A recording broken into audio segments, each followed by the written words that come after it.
#AskDrJohnars అని type చేసి మీ questions అడగండి, తప్పకుండా రిప్లై చేస్తాను. సతీష్ కుమార్ జే, హెయిర్ ట్రాన్స్ప్లాంటేషన్ చేయించుకుంటే ఏదైనా డిసీజెస్ ట్రాన్స్మిట్ అయ్యే అవకాశం ఉందా, అంటే ఏదైనా ఇన్ఫెక్షన్స్ డిసీజెస్ వచ్చే అవకాశం ఉందా? మనము ఎటువంటి సర్జరీ చేయించుకుంటున్నా కూడా ఇన్ఫెక్షన్స్ వచ్చే ఛాన్సెస్ ఒక నార్మల్ వ్యక్తి కంటే సర్జరీ చేయించుకునే వ్యక్తికి పెరిగిపోతాయి. అందుకని మీరు ఎప్పుడు సర్జరీ చేయించుకుంటున్నా కూడా అది ఎటువంటి సర్జరీ అయినా సరే మీకు బ్లడ్ టెస్ట్ చేయడం జరుగుతుంది, మీ బ్లడ్ని అసెస్మెంట్ చేయడం జరుగుతుంది, మీకు హిమోగ్లోబిన్ ఎంత ఉంది, మీ బ్లడ్ గ్రూప్ ఏంటి, అంతేకాకుండా మీకు ఇంకేదైనా ప్రాబ్లం ఉందా బాడీలో అనేటువంటి వాటిని క్షుణ్ణంగా అసెస్ చేస్తాము. అంతేకాకుండా మీకు ఇన్ఫెక్షన్స్ రాకుండా ఉండడానికి ప్రత్యేకించి ఆపరేషన్ థియేటర్స్ లో స్టెరైల్ ఎన్విరాన్మెంట్ క్రియేట్ చేస్తాం, ఇన్ఫెక్షన్ ఫ్రీ జోన్ ని క్రియేట్ చేస్తాం.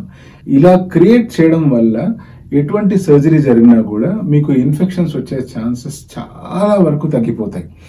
ఆ అంతో ఇంతో ఉన్న ఛాన్సెస్ కూడా మళ్ళీ యాంటీబయాటిక్స్ ఇచ్చి ప్రాపర్ కేర్ తీసుకొని మీకు ఇన్ఫెక్షన్ రాకుండా కాపాడతాం.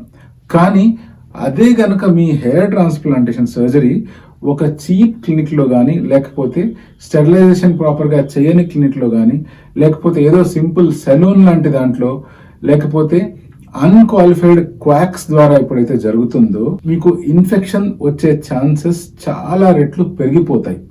ఏదో 1-2 సార్లు ఒక వ్యక్తికి ఇంకో వ్యక్తికి ఇన్ఫెక్షన్ రానంత మాత్రాన నెక్స్ట్ వచ్చే వాళ్ళకి ఇన్ఫెక్షన్ జరగదు అన్న గ్యారంటీ ఏమీ లేదు. ఎవరికైతే ఇమ్యూనిటీ తక్కువ ఉంటుందో అటువంటి వాళ్ళకైతే ఈజీగా ఇన్ఫెక్షన్స్ వచ్చి అది ప్రాణం దాకా వెళ్ళే ఛాన్స్ ఉంది.